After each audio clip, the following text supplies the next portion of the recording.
Rosa Parks was an astounding civil rights activist driven to change the fate of African American history. Here's her story. As a child, Rosa Parks experienced great amounts of racial discrimination and fought through the rising battle for integration. After her parents split up, her mother moved the family to Pine Level, Alabama to live with her grandparents on Edwards Farm, where Rosa would spend most of her youth. Rosa's grandparents were Rose and Sylvester Edwards, both former slaves and advocates for racial equality. On one occasion, Sylvester Edwards even had to stand with a loaded shotgun outside their house as the Ku Klux Klan marched on the street.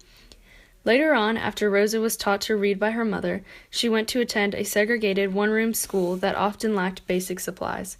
African Americans were forced to walk to the 1st through 6th grade schoolhouse, while the city of Pine Level provided a bus and new school building for whites. She began to progress in segregated schools in Montgomery, one of which being the Industrial School for Girls. In 1929, while in 11th grade attending the lab school, Rosa left school to attend her ill mother and grandmother. She never returned. She got a job at a shirt factory. In 1932, Rosa met and married Raymond Parks, a barber and active member of NAACP. She later earned her high school degree and became actively involved in civil rights issues by becoming the NAACP's secretary to the president until 1957. The Montgomery City Code stated that transportation be segregated and drivers had the powers of a police officer of the city while in actual charge of any bus for the purposes of carrying out the provisions of the code. Drivers of the bus could assign the passenger seats. When African Americans boarded, they got in at the front to pay, but only that, and they were to use the back door after that. After whites filled the front seats, there would be less space for blacks, and they were forced to give up their seats if necessary. On December 1st, 1955, Rosa Parks boarded the Cleveland Avenue bus for home. She took a seat in the first several rows designated for colored people. The bus continued to fill with white passengers. Eventually, whites were standing in the aisle. Then the driver stopped the bus and moved the segregation sign. The driver asked 4 blacks to give up their seats, which was not accounted for by law. 3 complied, but Rosa said, "I don't think I should have to stand up." The driver responded by dialing the police and having her arrested. Rosa was arrested at the scene and charged with violation of Chapter 6, Section 2 of Montgomery City Code. She was then taken to headquarters and released on bail. That evening, the head of NAACP, E.D. Nixon, was organizing a boycott of Montgomery City buses.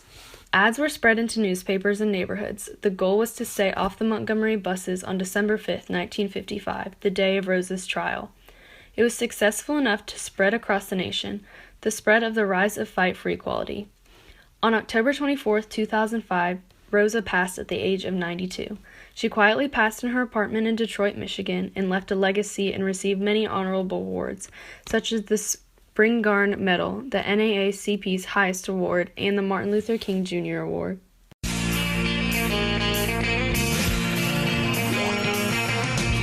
No one told you life was gonna be this way. The jobs you chose to grow, your love life's the old way. It's like you're always stuck in second gear. When it hasn't been your day, week, your month, or even your year. But I'll be there for you when the road starts to go. I'll be there for you like I've been there before. I'll be there for you, 'cause I'm there for you too.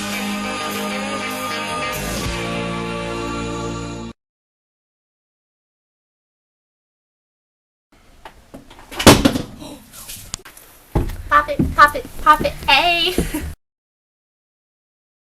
Okay. Oh, okay. Go.